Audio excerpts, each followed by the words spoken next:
Inflation का विषय में मैं जनता के साथ हूँ। हाँ, बोझ ना होना चाहिए और कम होना चाहिए।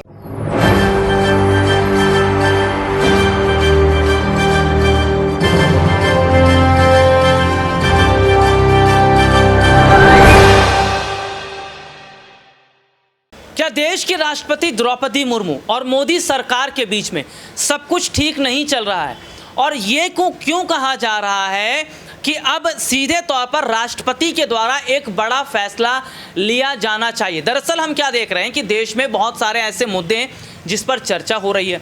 चर्चा यूनिफॉर्म सिविल कोड को लेकर हो रही है, चर्चा जनसंख्या नियंत्रण के मुद्दे को लेकर हो रही है, चर्चा ये हो रही है कि जो अडानी की कंपनी है उसमें पैसा किसका लगा, बहुत सारे बेरोजगारी है, शिक्षा, स्वास्थ्य, महंगाई, इनकी चर्चा हो रही है।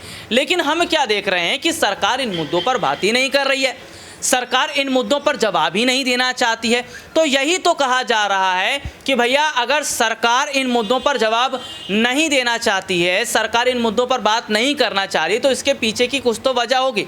और विपक्ष ये कह रहा है कि जो देश के हालात हैं, देश की जो स्थिति है, वो सीधे तौर पर ये बता रही कि अब देश में राष्ट्रपति शासन लग जाना चाहिए, राष्ट्रपति सारी जिम्मेदारियों को संभालें, राष्ट्रपति के हाथ में सारी चीज़ें आएँ। तो ये चीज़ें कहीं जा रही। देखिए सीधे तौर पर अगर मैं बात करूँ तो देश में जो राष्ट्रपति शासन लगाने की बात कही जा रही है ना, वो गलत नहीं है। विपक्षी पार्टियों के द्वारा देश में राष्ट्रपति शासन लगाने की मांग का करना, क्या वो ये जाहिर तौर पर बताता है कि राष्ट्रपति जो है वो इस तरीके का बड़ा फैसला ले सकते हैं? देखिए सीधे तौर पर अगर बात करूँ तो कहीं ना कहीं जो परिस्थितियां इस वक्त बन रही हैं वो ये है कि सरकार मुद्दों से भटक रही है, वो ये है कि सरकार मुद्दों पर बात नहीं करना चाह रही है। अगर सरकार मुद्दों पर बात नहीं करना चाह रही है, सरकार अगर मुद्दों से भटक रही है, तो कहीं ना कहीं ये चीज़ें तो जाहिर तौर पर बता रही हैं कि क्या आने वाले समय के अंदर, अगर मैं बात करूं आने वाले वक्त के अंदर, क्या एक बड़ी मुश्किल में सरकार फंसती नजर आएगी। क्योंकि 2024 ज़्यादा दूर नहीं है। अगर आप देखेंगे तो ये साल ख़त्म होने में ज़्यादा से ज़्यादा 3 से 4 महीना, इससे ज़्यादा तो नहीं। क्योंकि जुलाई को आप समझ लीजिए कि जुलाई तो ख़त्म ही हो गया आधा, अगस्त का महीना शुरू होगा, फिर सितंबर, अक्टूबर, नवंबर, दिसंबर और उसके बाद फिर 24।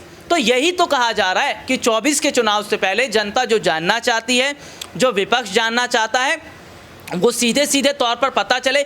और कहीं ना कहीं जो हालात इस वक्त हम देख रहे हैं वो जाहिर तौर पर बता रहा है कि क्या आगामी समय के अंदर देश के राष्ट्रपति के हाथ में सब कुछ आ जाना चाहिए। मेरा सवाल जनता से रहेगा, अगर सरकार मुद्दों पर बात नहीं कर रही है, सवाल जनता का नहीं जवाब नहीं दे पा रही है, विपक्ष के सवाल का जवाब नहीं दे पा रही है, जवाब के बदले राहुल गांधी की आप संसद सदस्यता छीन लेते हैं, जवाब के बदले आप विपक्ष पर ईडी सीबीआई बिठाने लगते हैं, तो सीधे तौर पर जो तस्वीर इस वक्त की बन रही है, जो हालात इस वक्त के बन रहे हैं, वो ये जाहिर तौर पर नहीं बताता, वो ये साफ तौर पर नहीं बताता कि जब सरकार नहीं संभाल पा रही तो देश में फिर राष्ट्रपति शासन लगना चाहिए, उनके हाथ में आना चाहिए।